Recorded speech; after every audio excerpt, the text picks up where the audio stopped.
केंद्र की नरेंद्र मोदी सरकार के 11 वर्ष पूर्ण होने के उपलक्ष्य में आज अंबिकापुर में जिले के प्रभारी मंत्री और प्रदेश के वित्त मंत्री ओपी चौधरी एक दिवसीय प्रवास पर सरगुजा पहुंचे, जहां रामगढ़ महोत्सव में शामिल होने के बाद मीडिया से बातचीत करते हुए मोदी सरकार के 11 साल के कार्यकाल में किए गए उपलब्धियों को बताया। मीडिया से बातचीत में मंत्री ओपी चौधरी ने कहा कि प्रधानमंत्री नरेंद्र मोदी के नेतृत्व में भारत ने एक नई दिशा, नई गति और नई सोच के साथ विकास यात्रा को रफ्तार दी है।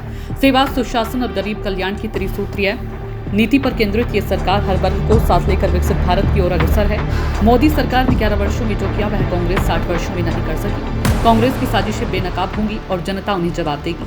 केंद्र सरकार की ऐतिहासिक उपलब्धियों की विस्तृत जानकारी देते हुए उन्होंने बताया कि भारत आज 5वीं नहीं तीसरी सबसे बड़ी अर्थव्यवस्था बनने की दिशा में अग्रसर है।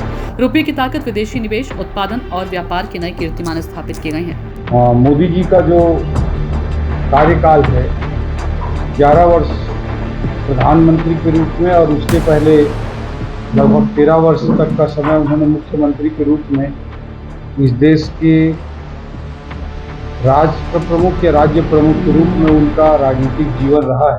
आप सभी इस बात को जानते हैं। और नरेंद्र मोदी जी का जो लगभग 25 वर्षों का राजनीतिक जीवन जो इलेक्टोरल पॉलिटिक्स का, उसने भारत में हर एक बिंदु को नए सिरे से परिभाषित करने का काम किया है।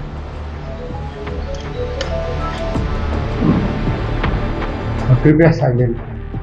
तो नए सिरे से उन्होंने परिभाषित करने का काम किया है। भारत एक दुनिया का सबसे मजबूत लोकतंत्र माना जाता है और लोकतांत्रिक व्यवस्था में एंटी इनकम्बेंसी को एक बहुत स्वाभाविक प्रक्रिया के रूप में भारतीय राजनीति में परिभाषित किया जाता है कि लोगों के एक्सपेक्टेशंस, जनता के एक्सपेक्टेशंस बहुत अधिक होते हैं लोकतांत्रिक व्यवस्था में। इसके कारण कोई भी सरकार सत्ता में बैठती है तो उसके प्रति धीरे धीरे स्वाभाविक गुस्सा आ जाता है, ऐसा माना जाता है। लेकिन मोदी जी का जो लगभग 25 सालों का गुजरात के राज्य के प्रमुख के रूप में या हमारे देश के राष्ट्र प्रमुख के रूप में कार्य करने का जो 25 साल का राजनीतिक जीवन का अनुभव रहा है, उसने भारतीय राजनीति को एक नया शब्द दिया। वो एंटी इनकम्बेंसी नहीं बल्कि प्रो इनकम्बेंसी का शब्द। और जैसे जैसे मोदी जी का कार्यकाल आगे बढ़ता गया है, उनके प्रति जनता जनार्दन में उनके प्रति प्यार, उनके प्रति विश्वास लगातार बढ़ता गया है। तो उन्होंने भारतीय राजनीति को नए सिरे से परिभाषित किया, वो प्रो इनकम्बेंसी की राजनीति। जो उन्होंने भारत अर्थव्यवस्था को मजबूत बनाना हो, भारत की सुरक्षा व्यवस्था को मजबूत बनाना हो, भारत को टेक्नोलॉजी के एंगल से मजबूत करना हो, भारत के सांस्कृतिक जड़ों को मजबूत करने के लिए कदम उठाने हो, इन सभी बिंदुओं पर बहुत मजबूती के साथ भारत देश को 11 वर्षों में आगे बढ़ाने का काम किया है। अभी हम बात करते हैं जब आतंकवाद जैसे विषय की, आतंकवाद जैसे विषय पे उन्होंने देश की पूरी स्ट्रैटेजी को पूरी तरह शिफ्ट करने का काम। पहले होता था कि कोई घटना हुई तो उसे घटना के रूप में देखते थे। आज बहुत स्पष्टता के साथ उन्होंने इस चीज़ को रिडिफाइन किया, पुनर्परिभाषित किया। पहले उड़ी में हमला हुआ, उन्होंने सर्जिकल स्ट्राइक किया, पाकिस्तान के अंदर घर में घुस के मारे। जब पुलवामा में अटैक करने का दुस्साहस आतंकवादियों ने किया तो मोदी जी ने एयर स्ट्राइक करने का काम किया। और पहलगाम में जो दर्दनाक हादसा हुआ, हृदय विदारक घटना हुई, उसका जवाब उन्होंने ऑपरेशन सिंदूर के माध्यम से दिया और 9 पाकिस्तानी आतंकी ठिकानों को तबाह करने का काम किया, पाकिस्तान के एयरबेस को अटैक किया। और भारत ने जो आतंकवाद के संबंध में अपनी स्ट्रैटेजी, अपनी रणनीति, उसको पुनर्परिभाषित किया है।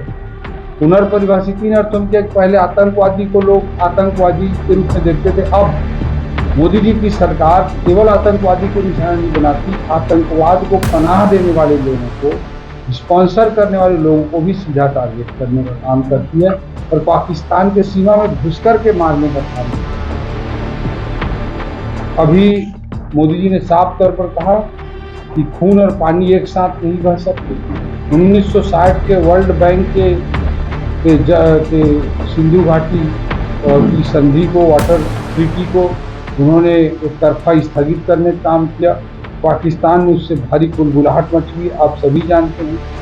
और भारत को सुरक्षा की दृष्टि से आत्मनिर्भर बनाने का भी काम उन्होंने मजबूती के साथ किया। सूचना इंडिया के सभी दर्शकों को बधाई। अब आप सूचना इंडिया देख सकते हैं जियो टीवी चैनल नंबर 4053 पर भी। साथ ही सूचना इंडिया के सभी सोशल प्लेटफॉर्म इंस्टाग्राम, फेसबुक और ट्विटर से जुड़े और पाएं आपके क्षेत्र से जुड़ी हर एक खबर।